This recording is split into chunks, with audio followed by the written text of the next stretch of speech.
میں آپ سے پوچھ رہا ہوں خیریت سے ہیں آپ لوگ؟ یہ پہلا سبق ہے جو میں آپ تک پہنچا رہا ہوں کہ اپنا حال کسے بتانا ہے، اور جب کوئی پوچھے کیا حال ہے تو سارے حال پوچھنے والے ہمدردی سے نہیں پوچھتے، نہ سب کے دلوں میں ہمدردی ہوتی ہے، ہنس کے پوچھتے ہیں، رو کے پوچھتے ہیں، ہنس کے اڑاتے ہیں۔ اور مولا کائنات مولا علی فرماتے ہیں کہ اللہ کی شکایت کرنی ہے تو اس سے کرو جو اللہ سے زیادہ مہربان ملے۔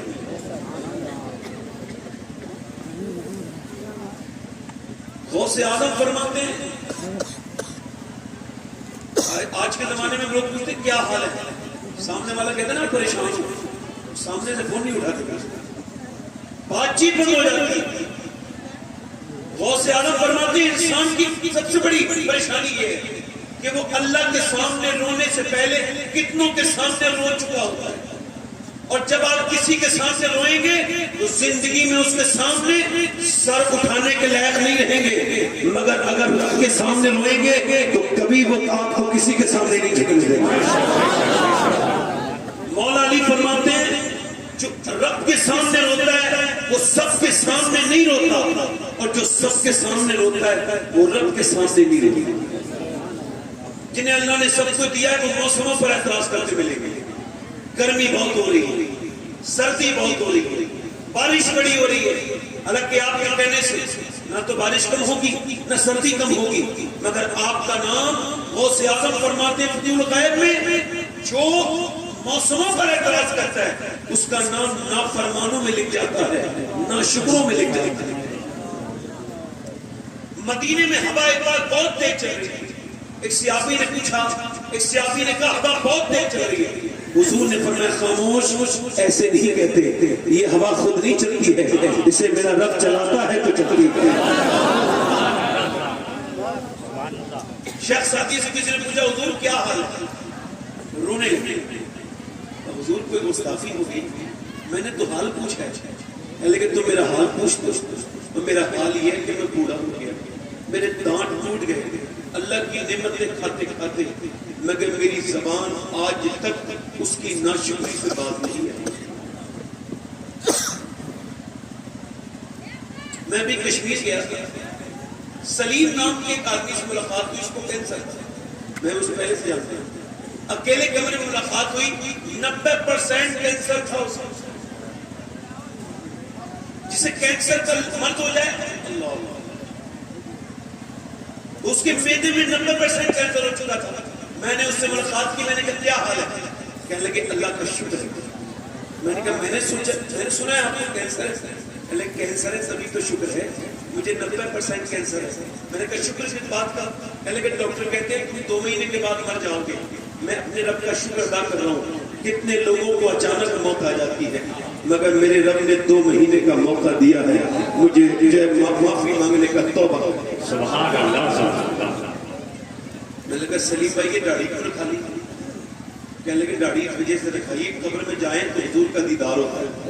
علماء فرماتے ہیں کہتے میں بغیر داڑھی سے حضور کے سامنے نہیں جانا چاہتا، سوچا کہ اور تو کوئی نیکی کی نہیں ہے، کم سے کم داڑھی رکھ کے چلا جاؤں۔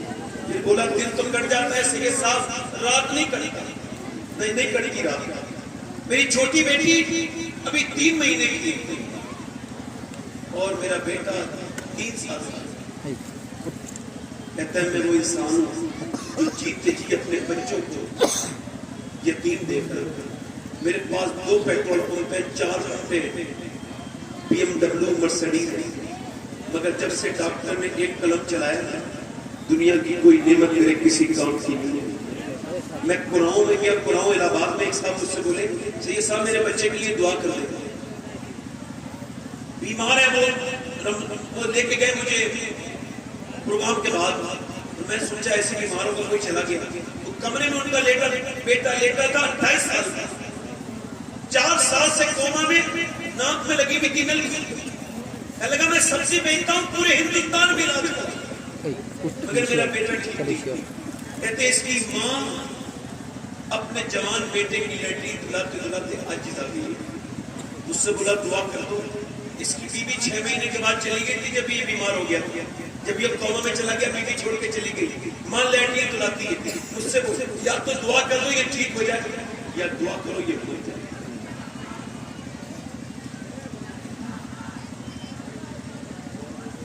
یہ بتاؤ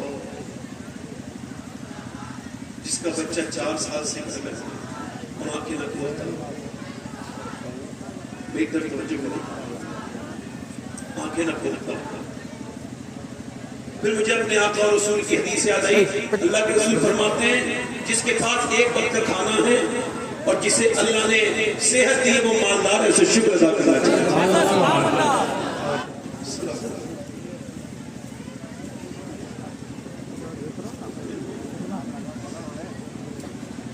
جو لوگ دور کھڑے ہیں نوجوان ان سے گزارش ہے جتنے ان میں سے جن کو لگتا ہو میں مرنا ہے وہ میری تقریر سن لیں. جتنے اس محفل میں گھوم رہے ہیں اور جنہیں لگتا ہو انہیں مرنا ہے وہ میری تقریر سن لیں. آپ دیکھ رہے ہیں کہ ممبر پر اولاد امام جعفر صادق حضرت سید قاری عبدالبصیر صاحب صلی اللہ تشریف رکھتے ہیں. میرے بعد ان کی نعت آپ سماعت کریں گے. میں تو ماحول بنانے کے لیے آیا ہوں. وہ جو ادھر کھڑے ہیں لوگ ادھر جو کھڑے ہیں دور ان سے گزارش کرتا ہوں کہ آ جائیں. تو انشاءاللہ نا شکریہ آج کے بعد بولو نا شکریہ.